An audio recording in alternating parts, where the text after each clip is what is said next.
तुर्की के भूकंप प्रभावित इलाकों के अंदर मलबे से लोगों को निकालने का सिलसिला लगातार जारी है और 200 घंटे बाद एक लड़की को हैदे प्रांत में अंताकिया में मलबे से निकाला गया है और उस समय यहाँ उसे अदाना के सिटी हॉस्पिटल में लाया गया है।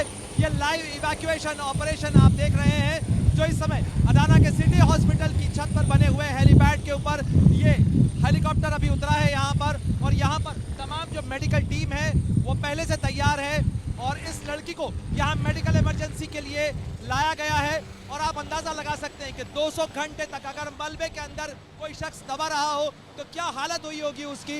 और इन हालात के बीच में एक साहसिक ऑपरेशन देखा जा सकता है। ये तमाम जो डॉक्टर्स हैं, पैरामेडिक्स हैं, वो पहुंच गए हैं हेलीकॉप्टर के पास में और हेलीकॉप्टर से उस लड़की को निकालकर वहां से इसे अंदर लाया जाएगा और स्ट्रेचर जो है वो मंगाई गई है और स्ट्रेचर जा रही है वहां पर और वहां से लड़की को यहां से सीधे ले जाया जाएगा इमरजेंसी के अंदर। और इस तरीके से लगातार यहां पर जो विक्टिम्स हैं उन्हें लाने का सिलसिला जारी है। अभी तक करीब 750 से ज़्यादा इस तरीके की सॉर्टीज हो चुकी हैं इस अडाना सिटी हॉस्पिटल में। और जिस हॉस्पिटल की छत पर हम मौजूद हैं जहां यह हेलीपैड बना हुआ है वहां पर अब तक करीब 1400 से ज़्यादा मरीजों को लाया जा चुका है। इस तरीके से उनका इलाज यहां पर हुआ करने के लिए। और इस पूरे इलाके के अंदर खास तौर पर तुर्की के भूकंप प्रभावित इलाकों के अंदर ये जो हॉस्पिटल है जिसकी छत पर इस समय हम मौजूद हैं, जहां पर इस समय इस पेशेंट को लाया जा रहा है, ट्रांसफ़र किया जा रहा है, वो सबसे बड़ा हॉस्पिटल है इस पूरे भूकंप प्रभावित इलाकों के अंदर। और यही सबसे बड़ा हॉस्पिटल है जो भूकंप से अप्रभावित भी रहा है, इसको किसी तरीके का कोई नुकसान नहीं हुआ है। और यहाँ पर जो तमाम डॉक्टर्स हैं, पैरामेडिक्स हैं और जो सर्जन्स हैं, उनकी टीम 24 घंटे काम कर रही है। आप देखिए कि किस तरीके से लाइव सपोर्ट के साथ में और साथ ही जो तमाम मेडिकल इक्विपमेंट्स हैं उनके साथ में पेशेंट को शिफ्ट किया जा रहा है स्ट्रेचर के अंदर। और मुझे लगता है कि इसके अंदर शायद एक पेशेंट और हो सकता है, क्योंकि एक चॉपर जो है जब हॉस्पिटल आता है तो 1 से 2 पेशेंट को लेकर आता है ताकि कम समय के अंदर अधिक से अधिक पेशेंट को पहुंचाया जा सके। और इस समय जो प्रक्रिया चल रही है वो पेशेंट को ट्रांसफ़र करने की प्रक्रिया चल रही है। उस पेशेंट को हेलीकॉप्टर से निकाल कर और हॉस्पिटल के अंदर यहाँ से जो छत से यानी जिस हेलीपैड के ऊपर ये पेशेंट उतारा गया है, इस महिला को, इसका नाम अमीना अग्गुन है, जिस महिला को निकाला जा रहा है, इस युवती को निकाला गया है मलबे से। और आप देखिए कि किस तरीके से उसे सावधानी के साथ में ट्रांसफ़र किया गया है उस स्ट्रेचर के ऊपर। और स्ट्रेचर से अब तत्काल ये जो मेडिकल स्टाफ है ये उसे लेकर इमरजेंसी में जाएगा और सब कुछ बिल्कुल तत्काल फुर्ती के साथ में होगा, क्योंकि इस समय एक एक क्षण बहुत कीमती होता है, एक एक क्षण बहुत ज़रूरी होता है। और उस एक एक क्षण के अंदर आप देखिए कि इस युवती को जिसको निकाला गया है, अमीना अग्गुन इसका नाम है, करीब 26 साल इस लड़की की एज है और उसे यहाँ से सीधे ले जाया जाएगा अंदर।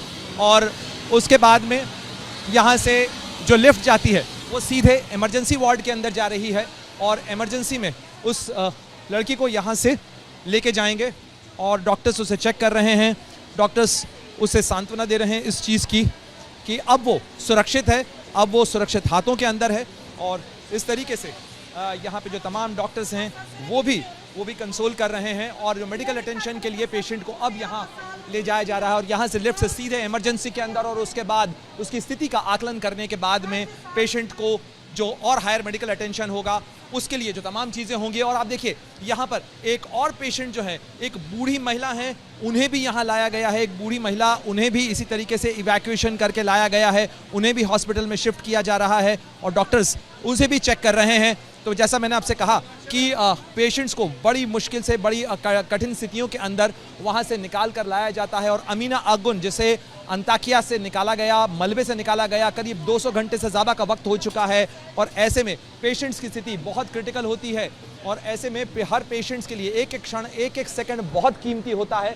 और ये जो तमाम लाइव एक्शन है ये तुर्की के भूकंप प्रभावित इलाकों के अंदर हम आपको दिखा रहे हैं कि किस तरीके से 24 घंटे जो मेडिकल अटेंशन है, मेडिकल टीमें हैं वो काम कर रही हैं। और हेलीकॉप्टर एक बार फिर रवाना होने के लिए तैयार है अगले पेशेंट को लाने के लिए। और यहाँ से अगले पेशेंट को लेने के लिए यह हेलीकॉप्टर यहाँ से रवाना हो गया। और लगातार रात दिन इस तरीके की सॉर्टीज़ यहाँ पर चलती रहती हैं। इस तरीके से यहाँ पर जो मेडिकल अटेंशन के लिए टीमें हैं वो काम कर रही हैं और लगातार पेशेंट्स को निकालने का। और एक एक घंटे में अगर पेशेंट इस तरीके से निकल रहे हैं, हर घंटा बेहद कीमती होता जा रहा है इस लिहाज से, क्योंकि भूकंप में दबे होने के बाद पेशेंट्स की जान बचाने के लिहाज से हर 1 घंटा बहुत ज़रूरी, बहुत कीमती हो जाता है। और ऐसे में जो एयर ऑपरेशंस हैं, ये सबसे क्रिटिकल सपोर्ट होता है, क्योंकि इस एयर ऑपरेशन के सहारे ही पेशेंट्स को हायर मेडिकल अटेंशन के लिए बड़े अस्पताल तक लाया जाता है अलग अलग इलाकों में। उस अंताकिया शहर की हम बात कर रहे हैं, जहां से अमीना अगुन को निकाला गया, इस हेलीकॉप्टर में उसे लाया गया। उस शहर की तस्वीर भी हमने आपको बताई थी कि किस तरीके से पूरा शहर जो है वो लगभग खत्म सा हो गया है, अधिकतर इमारतें गिरी हुई है और अभी भी वहाँ से मलबे से लोगों के निकलने का सिलसिला जारी है। ये अपने आप में चमत्कार कहा जा सकता है, क्योंकि 200 घंटे तक कोई शख्स अगर मलबे के अंदर दबा रहा हो तो आप अंदाज़ा लगा सकते हैं कि उसकी स्थिति क्या रही होगी, बिना खाना, बिना पानी। और इस तरीके से पेशेंट्स को निकालने के लिए जो रेस्क्यू टीम्स हैं, जो बचाव कर्मी हैं, वो 24 घंटे काम कर रहे हैं। और एक बार फिर यह हेलीकॉप्टर रवाना हो गया है अगले पेशेंट को लाने के लिए, और हॉस्पिटल की टीम जुट गई है पेशेंट का इलाज करने में।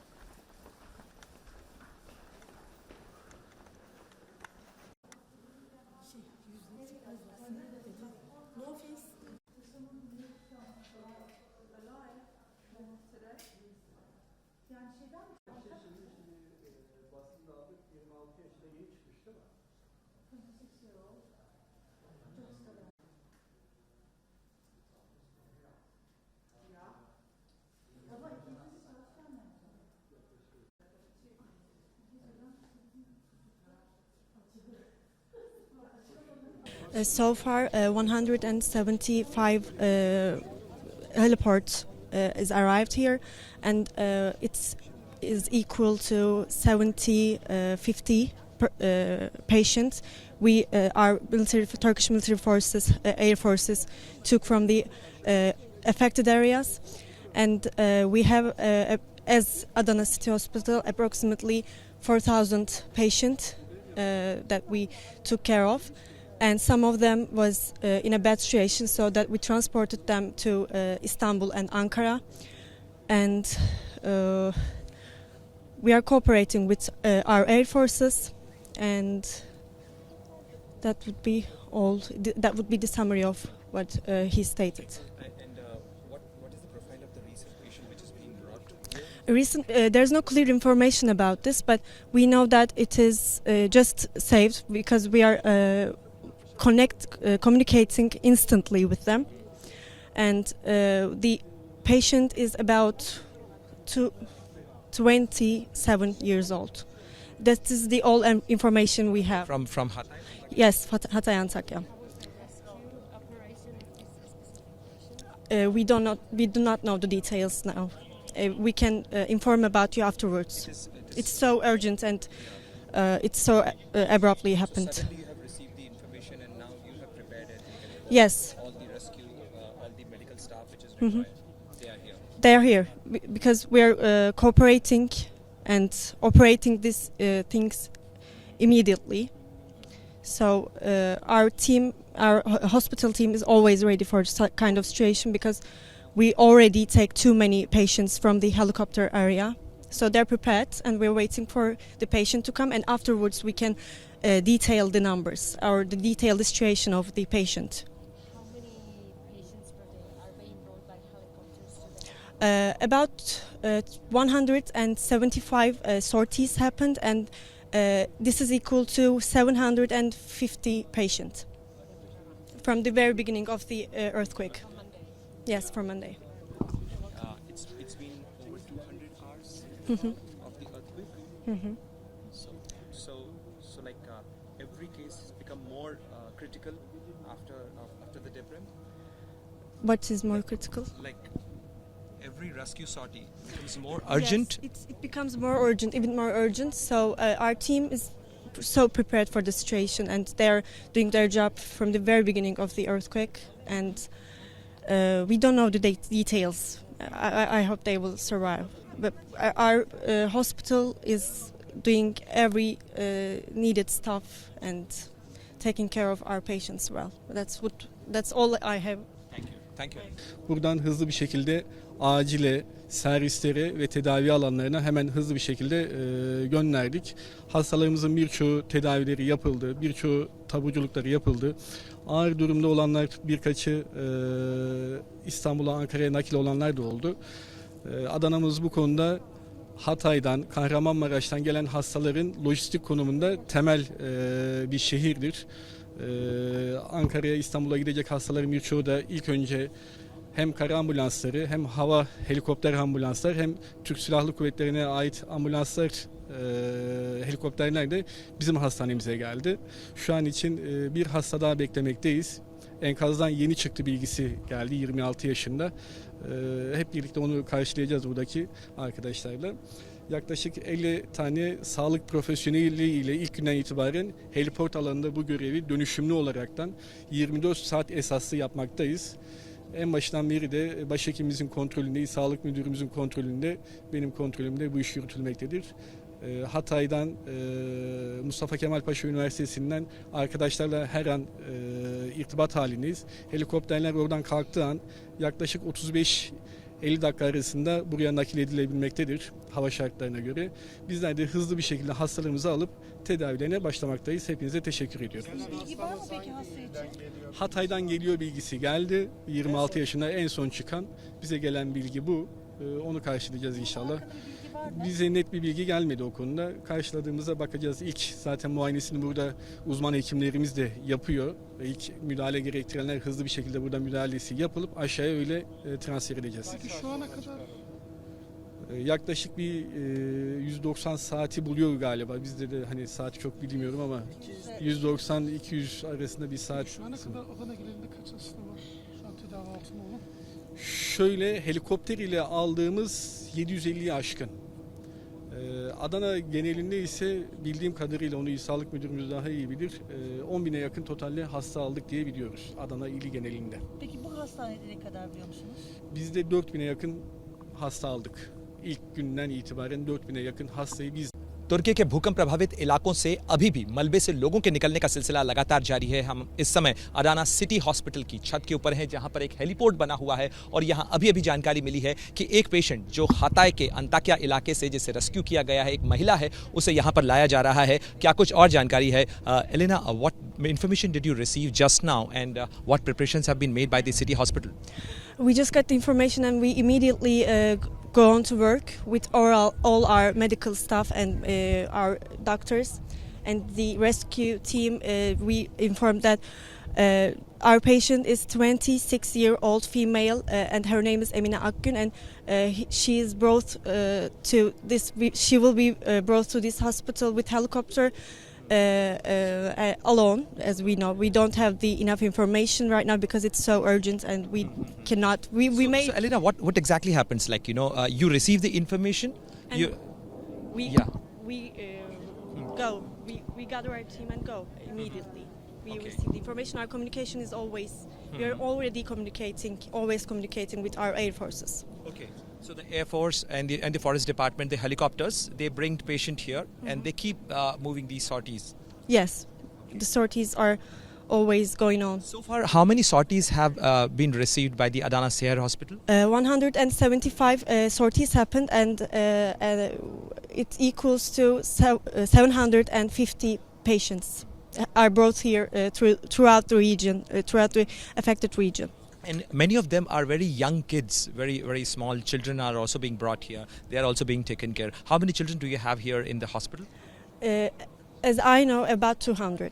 So about 200 children are being treated here. And some of the patients have also been referred to Istanbul and Ankara. Yes, and their situation is rather worse than the other patients. So we are transporting them to Istanbul and Ankara with our forces again.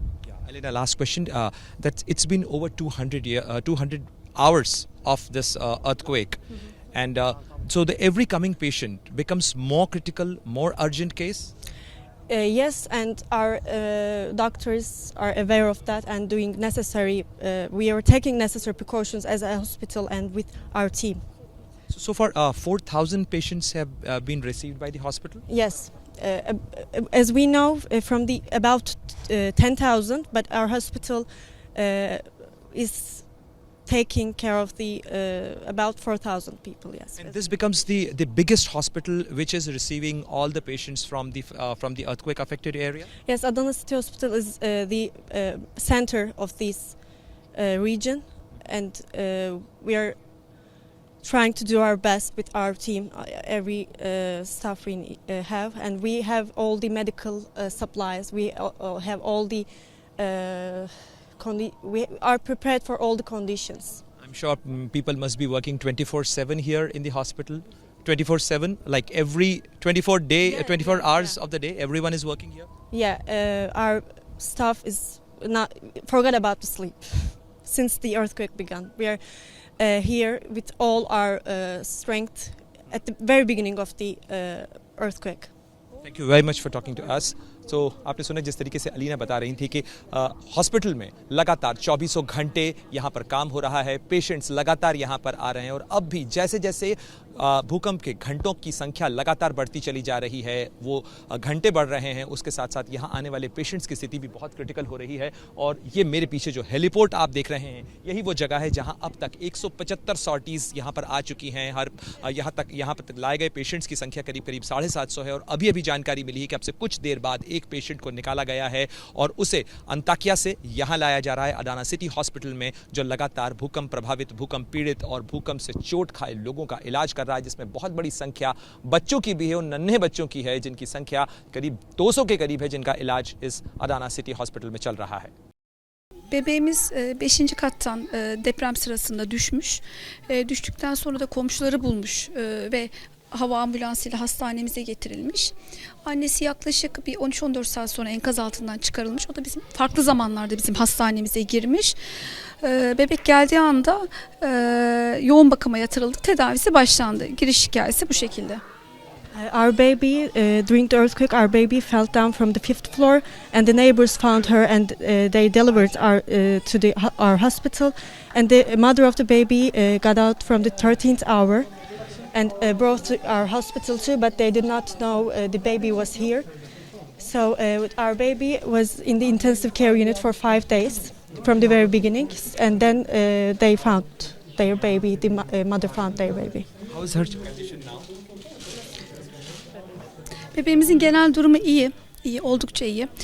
İlk yattığında bir 5 günlük yoğun bakım takip sürecimiz var. Bir kafa içi kanaması var. Kafa içi kanaması kendi kendini sınırladı. Medikal tedaviyle geriledi. Cerrahi bir tedaviye ihtiyaç olmadı. Bacağında bir kırığı var bebeğimizin. Bunun dışında vücudunda bazı yerlerinde ezikleri, morlukları var. Ama çok şükür ki kardiyak fonksiyonları, batın fonksiyonları her şey yerinde. Şu anda da genel durum iyi. Annesinin yanında çok şükür. Our baby's medical situation is quite well. General condition is quite well. We had 5 days of intensive care, and then the intracranial blood were occurred, but then we cured it. So the baby's general condition is quite well right now. A last question. You have been treating many young children here. A 2-month child was also being treated here. So, what is the general profile of them? How many young kids are being treated here? Çok fazla genç çocuk tedavi ediyorsunuz. Genel profilleri nedir? Çok geniş bir perspektif aslında. Genel durumu çok iyi olup bilinci gayet açık, travması çok az olan çocuklarımızdan genel durumu çok kötü, entübe, bilinci kapalı çocuklarımıza kadar ya da ekstremitelerinde dolaşım bozukluğu olan çocuklarımız ya da fiziksel olarak mucize hiçbir şey yok ama şokta, ağır kaygı bozukluğu var, ağır stres altında olan çocuklarımız var. The general scala, the scope of it is quite widespread, but there are babies and children who is quite well, no medical hurt or no mental, but they are suffering from mental trauma and the other physical traumas too. But there are so many of it, so there are so many. Can you tell us something more about that child, 2-month-old child who was rescued after 138 hours, the miracle baby? Bu 2 aylık geçen gün röportajını yaptığınız bebeğin biraz da o konuda bahsedebilir misiniz genel durumu? O bebek tam bir mucizeydi. Birce bebek de mucize ama hani bu biraz daha kafa içi travmayla kurtulmayı başardı. O bebekte hiçbir şey yoktu. Hiçbir şey yoktu. Mucizeydi o yani. Gayet iyiydi. Bize gülücüklerle karşıladı. Gayet iyiydi. Our 6-month baby Birce is a miracle, but the other 2-month baby is a quite miracle because she did not injured any of it, so she did not suffer. She was just smiling at us, and it is a quite miracle. It's the true miracle. 2-month baby. Why she has been discharged now? That 2-month baby? Yeah. Taburcu edildi mi diyor. Evet, bebeğimiz taburcu edildi. Kimliklendirme çalışmalarını yapmak üzere Aile Sosyal Politikalar Bakanlığı tarafından sahiplendirildi. Our 2-month baby is discharged, and in order to identification process, our Family and Social Politics Ministry took her and taking care of her while securing her. Thank you very much. भूकंप की त्रासदी में जब इमारतें गिर रही हों, बड़ी बड़ी बिल्डिंग्स कोलैप्स हो रही हों, ऐसे में एक नन्ही सी जान कैसे बच सकती है, ये अपने आप में प्रकृति का चमत्कार ही है। और इस तस्वीर में आप जिस बच्चे को देख रहे हैं, ये बच्चा खिड़की से ये बच्ची नीचे गिरी और उसके बाद इस बच्ची को कुछ लोगों ने अस्पताल में पहुंचाया। तब उसके साथ इसकी माँ भी नहीं थी, लेकिन ये बच्ची यहाँ पर अस्पताल में आके यहाँ पे उसकी माँ मिली, क्योंकि माँ ऑलरेडी एक बेटी को खो चुकी थी। रबल से यानी मलबे से माँ को करीब करीब 13 घंटे बाद बचाया गया। साथ ही पिता जो है उन्हें करीब करीब 33-40 घंटे बाद वहाँ से निकाला गया। और उसके बाद परिवार को वहाँ पर जाने के बाद ये जानकारी मिली कि उनकी बेटी जो है वो यहाँ अस्पताल में है और अब इसका इलाज चल रहा है बच्ची का यहाँ पर। और ये अपने आप में प्रकृति का चमत्कार ही कहा जा सकता है, जिस तरीके से ये बच्ची जो है वो बची है। ये खिड़की से नीचे गिरी और आप अंदाज़ा लगा सकते हैं कि ऐसे में जबकि बड़ी बड़ी इमारतें गिर रही हो, एक नन्ही सी जान, जिसे कहा ही जाता है कि भगवान बच्चों की रक्षा करता है, और ये अपने आप में एक चमत्कार से कम नहीं है। इस तरीके के बहुत सारे बच्चे अदाना सिटी हॉस्पिटल के अंदर हैं इस समय और उनका इलाज चल रहा है। कई बच्चों को यहाँ से डिस्चार्ज किया जा चुका है। बहुत सारे बच्चे अनाथ हो चुके हैं इस भूकंप की त्रासदी के अंदर, क्योंकि वो अपने माँ बाप को भी खो चुके हैं। ये बच्ची भाग्यवान है क्योंकि इसके साथ इसके माँ और पिता अब कम से कम हैं।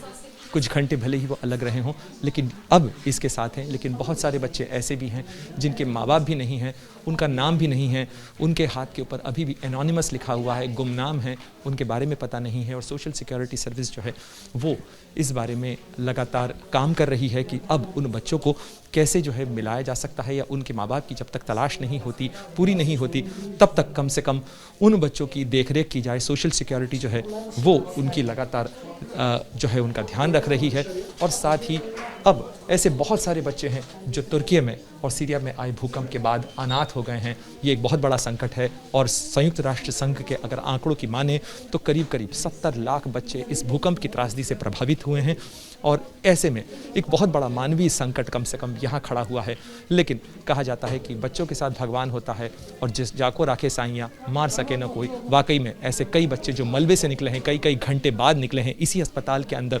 2 महीने की वो बच्ची भी है जिसे 138 घंटे बाद निकाला गया। और इस तरीके के बहुत सारे बच्चे जो हैं जिनका यहाँ पर इलाज चल रहा है। करीब 200 से ज़्यादा बच्चों का इलाज इस समय यहाँ पर इस अस्पताल के अंदर चल रहा है। और जो यहाँ का अस्पताल का स्टाफ है वो लगातार यहाँ पर 24 घंटे कम से कम इन नन्ही जानों को बचाने के लिए लगातार कोशिश कर रहा है।